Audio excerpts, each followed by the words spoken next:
kita semua, perkenalkan nama saya Emanuel Teresya Tatiana. Saya mahasiswi semester 6 dari kampus Universitas Pertiwi Karawang.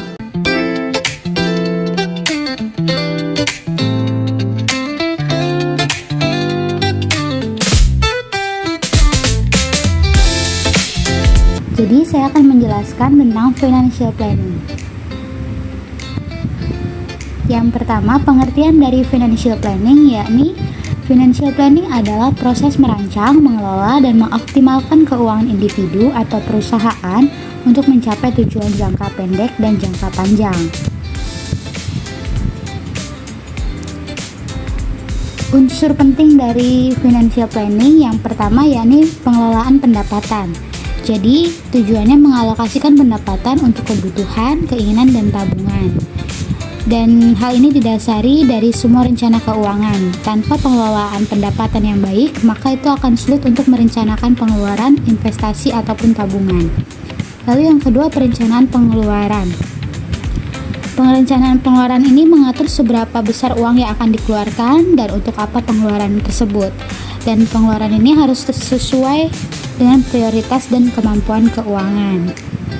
Lalu investasi dan tabungan. Ini merupakan cara untuk menumbuhkan kekayaan dan mempersiapkan kebutuhan di masa depan. Yakni tujuannya untuk mendapatkan penghasilan pasif dan mencapai tujuan keuangan jangka panjang. Contohnya yang bisa dilakukan seperti deposito, saham, reksadana, obligasi, properti. Itu ada contoh-contoh investasi yang dapat dilakukan. Lalu perlindungan risiko. Untuk melindungi aset dan penghasilan dari kejadian tak terduga, maka kita perlu perlindungan risiko, yakni seperti asuransi, baik asuransi kesehatan, asuransi jiwa, kendaraan, properti, dan bisnis. Ini akan mengurangi dampak finansial dari risiko. Baik, selanjutnya itu ada tujuannya. Tujuan dari financial planning ini sendiri yang pertama mencapai kemandirian finansial, yakni membantu individu atau organisasi untuk mencapai kemandirian finansial di mana mereka nanti dapat memenuhi kebutuhan dan keinginan tanpa bergantung pada utang atau bantuan eksternal. Lalu menetapkan dan mencapai tujuan keuangan, yakni memungkinkan individu atau perusahaan untuk menetapkan tujuan keuangan yang jelas dan terukur, baik jangka pendek, menengah, ataupun jangka panjang, serta bisa merencanakan langkah-langkah untuk mencapainya.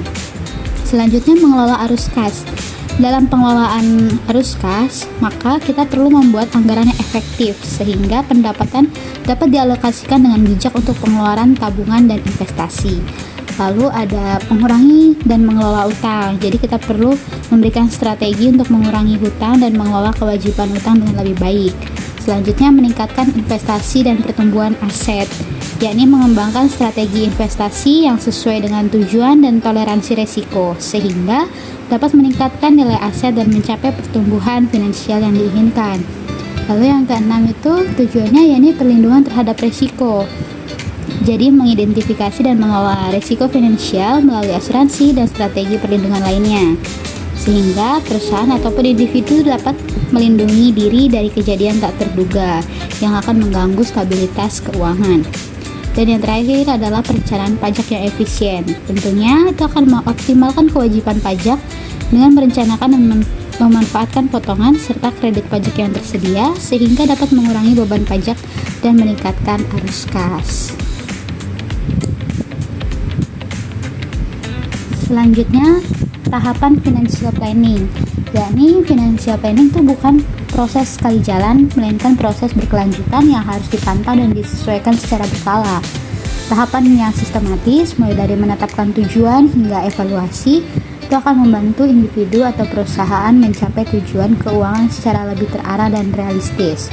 Lalu dengan perencanaan yang baik, risiko keuangan dapat diminimalkan dan peluang pertumbuhan aset dapat dimaksimalkan. Dan kunci keberhasilan financial planning itu adalah disiplin, konsistensi, dan adaptabilitas terhadap perubahan kondisi finansial dan situasi hidup. Selanjutnya, tips perencanaan keuangan. yakni yang pertama, perencanaan keuangan yang disiplin memungkinkan perusahaan tumbuh secara berkelanjutan tanpa mengorbankan kestabilan jangka pendek. Lalu perusahaan harus fokus pada efisiensi operasional, pengelolaan risiko, dan pengendalian kas. Lalu gunakan alat bantu teknologi dan laporan keuangan sebagai dasar keputusan strategis, bukan sekedar laporan formal. Dan yang terakhir, bisnis yang berhasil bukan hanya yang paling untung, tapi yang paling efisien dan siap menghadapi risiko. Lalu risiko tanpa financial planning itu ada banyak. Yang pertama, tanpa perencanaan keuangan, maka risiko finansial meningkat secara signifikan dan dapat mengancam kelangsungan hidup individu ataupun perusahaan. Lalu, masalah keuangan itu akan seringkali bukan karena kurangnya penghasilan, tetapi karena tidak adanya perencanaan dan pengelolaan yang tepat. Dan perencanaan keuangan itu akan membantu mengantisipasi risiko, menjaga kestabilan, dan memastikan keberlanjutan dalam jangka panjang. Kesimpulannya, perencanaan keuangan adalah fondasi utama dalam mengelola keuangan secara bijak, baik untuk individu maupun perusahaan. Dengan perencanaan yang tepat, kita dapat mengatur pendapatan, mengendalikan pengeluaran, dan membangun kekayaan, dan melindungi dari risiko keuangan. Dan tahap perencanaan yang sistematis yakni tujuan, analisis, strategi, implementasi, dan evaluasi. Itu akan membantu mencapai target finansial secara terukur dan berkelanjutan. Sekian dari saya. Terima kasih.